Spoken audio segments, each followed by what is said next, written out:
there is a dedicated style for the AP builds, because you're going for that burst comp. And the Hinterland Blast on its own isn't amazing damage, but it's extra damage. It's always extra damage. However, the other option build-wise is the auto-attack build, which is still fairly viable. It's a nice amount of damage, it's a bit more sustainy than the AP, and allows you to actually get in the fight more, meaning you're a body for your team, rather than just a cannon that lives in the backline. But we'll have to see what Falstad build you're going to see on this map. On the left-hand side of your screens, as we are now on to the Dragonshire, we have Team E2G from Fosse. We have Zaram in the top on the Tychus, Chunky Fire on the Sylvanus, Resh on the ETC, Panigale on the Arthas, and down in the bot lane, now joined by two others, is DNNN Stars on the Brightwing. We're going to call him Stars because that could get confusing. On the right-hand side, in the red trunks, coming in as seed number 2 in this entire tournament, it is Natus Vincere.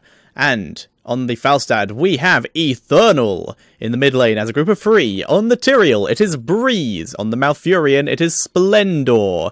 Schwimpy is going to be playing the Illidan. And we have coming in, just give it a little poke, it is Cillium playing the Valor.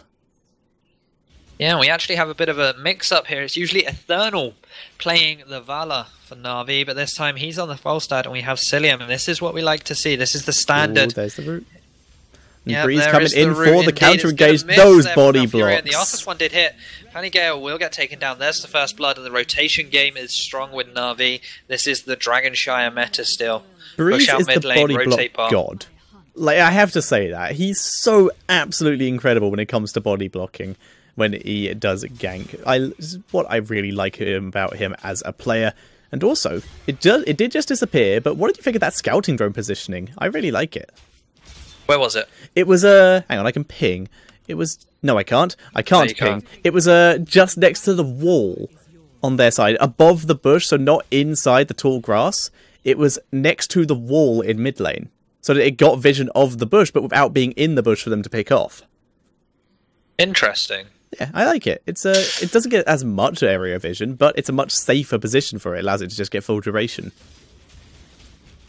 Yeah, we have this bot shrine controlled by Na'Vi. The top is taken by E2G. Brightwing coming in here, getting rid of the scouting drone. Has to use the pixie dust to get out of that one for now, as Breeze is a little bit of a threat here alongside Cillium and Splendor. Sylvanus providing the push power here. Breeze could have activated his Q again, and he does so go on to Panigale. They try and return this. Breeze with his extra movement speed, though, from his smite, able to just get out of there, even though he was, at the time, a squirrel. Yeah, Panigale, if he'd landed a Howling Blast, they may have returned on to try and get some damage there onto Cillium or Splendor. But, unfortunately, he held on to that one for a little bit too long, wasn't able to cast, and we see Teleport coming back into this bot lane. Breeze going aggressive there, just scouting out, as Eternal could be in a bit of trouble in this top lane. Eternal going to be able to barrel roll, dodges the root, and now he's turning around getting some harassment, but the shrine does go over to E2G, so they're going to be able to get some control there. Yeah, and now back down to this bot lane. We still have the 3 members here controlling this shrine in all its glory. Splendor, Cillium and Breeze. Now they start getting their first few hits onto this tower. Sylvanus and Brightwing don't exactly have the greatest wave clear between them either. Yeah, they're not doing too good a job here, but Arthas has now returned. He's thinking about the mercenary camps. In fact, he is going to start doing that. So, scouting drone, not going to be able to get vision of that for now, and it did just despawn. Malfurion, though, while replacing it, may notice this is going on. In fact, no, he's just going to head up to the mid lane to maybe try and go on. Excuse me, try and go on to Zoram. Hiccups. Yep. They won't go away. Eternal in this top lane, grabbing this shrine back. There is no Arthas here this time, so this is going to be a straight up 1 versus 1 with Resh. And we have Cillium following in Eternal's footsteps here, taking that Vampiric Assault at level 4 on the Valor. Yep, so interesting talent choices there, but we will have to see. And here comes the engage in the bot lane. Chunky able to dash out, but Panigale not going to be as lucky. No, he heals himself just in time, and he is able to back out, and Illidan not willing to chase that far and accidentally dive over the wall or something, which I do repeatedly. Yeah, we still have this duel going in the top lane as the Thernal still has control. Only now does he lose it off this top shrine. Resh now power sliding through it. Thernal trying to put as much distance between him as possible.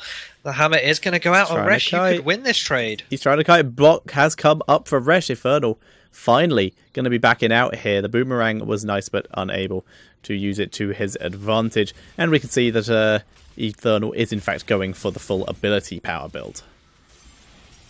Yeah, and we have Zoram just roam down towards this bot lane for now, and then backs away. Goes back towards mid lane to try and get a soak off here. Schwimpy has used his sweeping strike, but he's not going to get hit by the Howling Blast. I feel as if Panigale holds on to these for a little bit too long. He tries to get the perfect one off. He's trying to bait him. He's trying to bait all the dodges out, but Schwimpy is just on point, able to get out the way. And you mentioned earlier how the Vampiric Assault has been taken by Val. Chunky able to get out of there. We have the Illidan build again, by the way. Yep, Illidan build definitely going with that, so we may in fact see the hunt. Panigale, Cillian with the Volt able to dodge the route. But Vala, with the Vampiric Assault here, I really like it because of the two warriors on the enemy team. She's not going to be able to burst people down with that Manticore like you want to. So giving her the extra sustain makes her a whole lot more useful than that Manticore would really do damage in terms of use. Yeah. The trade-off there is a lot better just to be able to sustain yourself than do a little bit more damage to a frontline warrior. Absolutely. And she already has the Searing attacks as is. It's pretty fine. And it's just a multi-shot build as is. Just a new-fangled multi-shot build. And they're moving in still free in... Yeah, very cool, very Ember. And a very nice move there coming out from Stars. Just went aggressive, bribed the easy camp, and it forced Na'Vi to deal with it for the time being and distracted them as well. They have regained this bottom shrine now, though, as they should start turning their attention to mid. We do have a two-man route coming up, though, there from the Howling Blast. Breeze gonna be jumping over there. We're 4 versus 3 down here in favour of E2G. Illidan, though, of Schwimpy does grab the Dragon Knight, and that's going to be barreling towards this mid lane. Going to be getting the first tower here, then swiftly move on to the second, and could then rotate down as heroics have been hit. Judgment, Hinslam Blast, the Hunt, that's all they need. Doesn't really matter what comes in next, but it is going to be a Rain of Vengeance. And then there it is, Tranquility as well for the Malfurion. Full burst comp coming in. Eternal backing up in a pretty risky place, but Resh was busy dealing with the boss and gets punted into that shrine area. One of these towers is completely out of ammo, takes a single hit from Schwimpy before it does go down. Schwimpy once again sending Resh not very far this time. The terrain is going to prevent him from flying way too far across the map. And there we go, Schwimpy gets the second tower here. Knock Resh back that time. Did get interrupted, now Schwimpy is just going to dive across to the minion. Bot lane, however, we have Panigale going very low here, does get snared up, and he will fall there. That's one tower down, 1 kill in the bot lane as well. They could get a second one here as Chunky has to back, as does Stars. And Stars has no one to face shift to either here, so he's going to lose a lot of XP from this. Yeah, this bot lane just in serious danger. We are seeing Chunky just run back in. Currently hasn't lost any minions in that bottom lane, so isn't going to be too bad. Shrimpy just hanging out here. It's going to see if he can catch anyone, but Resh is being back for mana.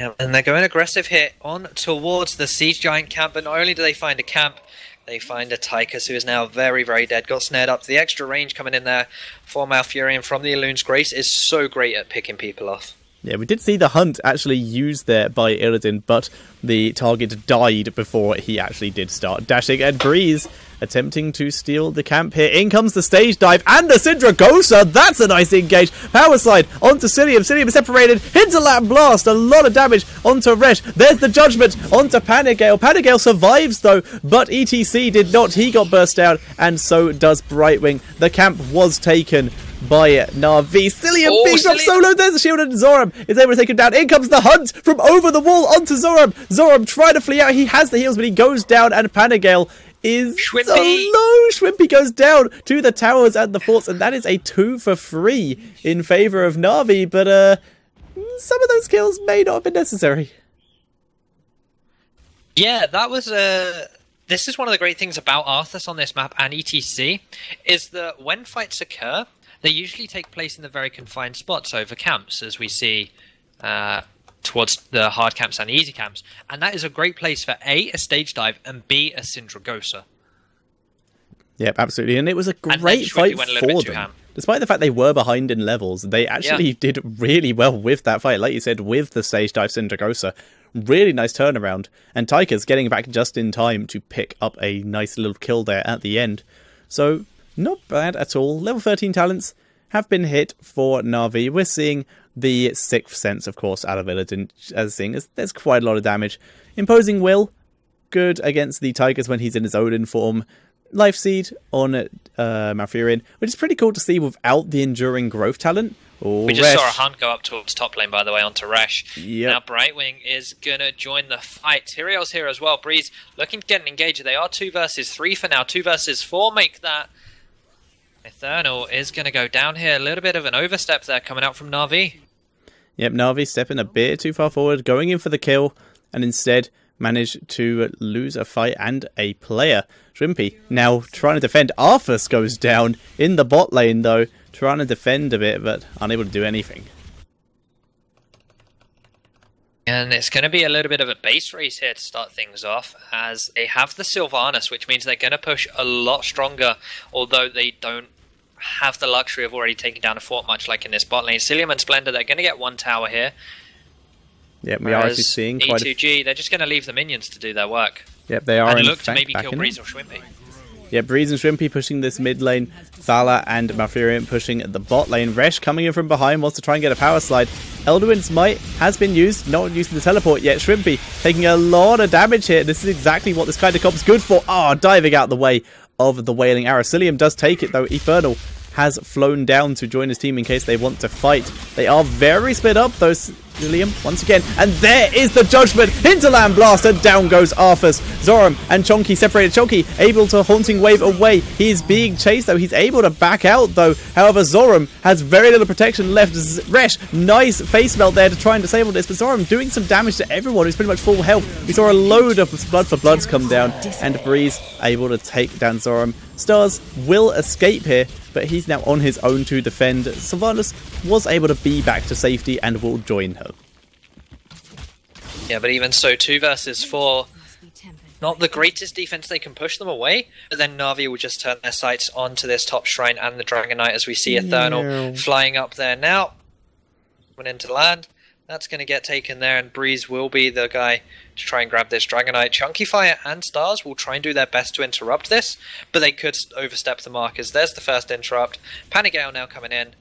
That's not going to be a Dragon Knight just yet. Breeze mounts up. Eternal could get caught out here by Panic Gale as well, and he will do so. A lot of damage coming down from the initial auto attack, but won't be able to get on to Eternal.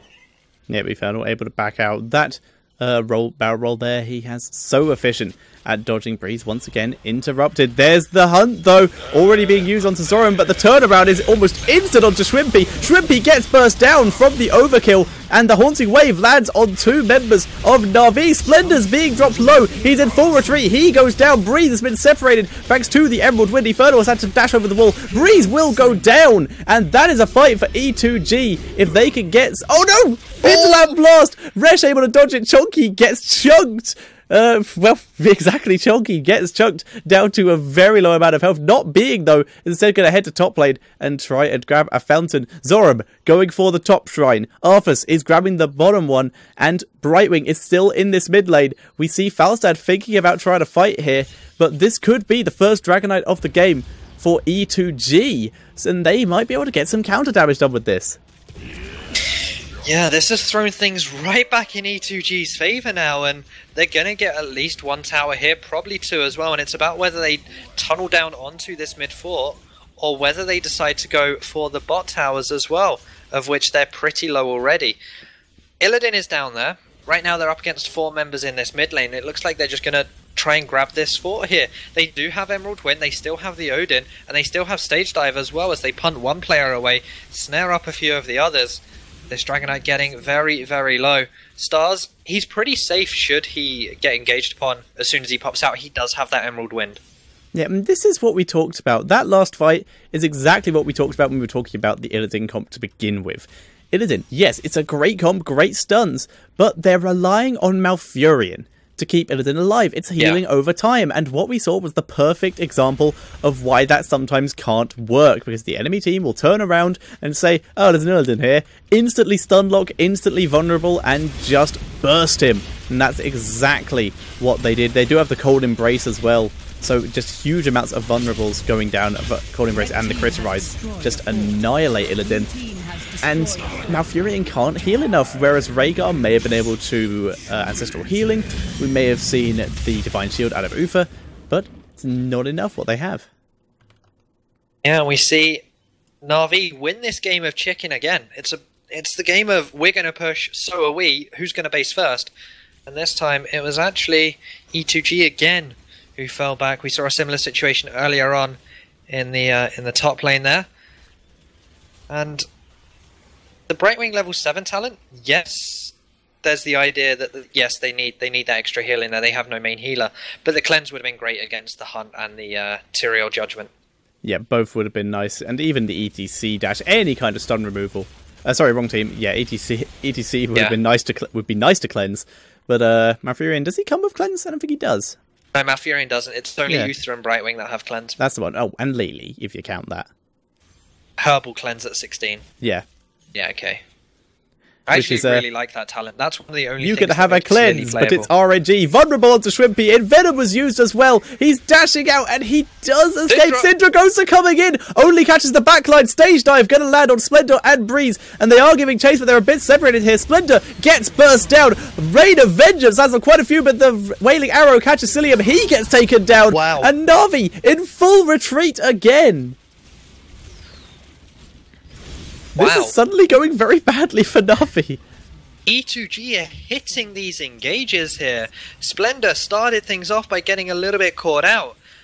And then they just kept on chasing. This is one of the great things about Syndragosa. You can keep on chasing because your opponent's so slow. And there it is again. You get caught out by a Howling Blast, you will fall. Breeze is able to get away from that one after being polymorphed, and they could look to end here. They're going for the dive. 25 seconds. Illidan's on the other side of the map. He's being back to base to try and help with this. I don't think they have enough. There's the Hunt. There is Judgment. They're using everything they can. Chonky gets blood for blooded, but he's still alive. Shrimpy has no protection. He's going on to Zoam. Zoam does go down, but so does Illidan. Breeze is doing what he can. The splash damage from the core is doing so much. Breeze has to back up. He may just have to suicide and explode here to do what he can. The core is taking them out. Breeze being dropped so low. He's going on to Panago. He goes down. Malfurion's here as well. Panago goes down to Malfurion. Resh is in retreat. There's the root. Cillium is now here to finish it off. And Na'Vi hold, and they will get the ace. Or will they? They should. I can't see him getting away. Uber Rockstar, though. He does have Uber Rockstar, but there's the Moonfire, preventing the mount, and down he goes. And Na'Vi, with the last second defend, Illidan just coming back in time. They popped everything, and even Breeze giving his life to try and save that. They are picking the core, having a look at the level 20s. Nowhere to hide the global hunt from Illidan, so the second he comes back up, he's going to be joining his team here. Just for this push as well. Yep, Nexus Frenzy has been taken. Hardened Shield, Storm Shield from Splendor, going to be using his Protective Shield for now. Falstad's flying in. They're trying to burst out as quick as possible. The upgraded Hinterland Blast, 5 seconds is enough. Hunt to a minion. Exactly, he can hunt to a minion. He could have hunted to the enemy as well the second they came in vision. But Shrimpy going onto the core. They're going full burst, trying to deal with this. Wailing Arrow hits all 4, but it's not going to be enough. And Na'Vi, so close to going down, 33% core, do an amazing defense, and they're able to take the game in the last seconds. I don't know what to say about that. Well played. That's what I have to say about that. Ending. That was so intense. If E2G had just split up, they were 2 stacks on the core. Yeah, they were taking so much splash damage. I agree completely, and Illidan and Tyrael, absolute heroes there. Illidan just popping everything he had, separating out, able to take out Tychus, who separated himself from his team so quickly, and draw the attention away from Tyrael. Tyrael stayed alive long enough for Malfurion to come up, and then sacrificed himself so that his explosion could chase down the rest of the team. And absolutely great play by Na'Vi. They very nearly threw it. They so nearly threw it, but E2G, like you said, 2 groups up on the core, just took too much damage, and that gave time for the rest of Na'Vi to come up and win that game.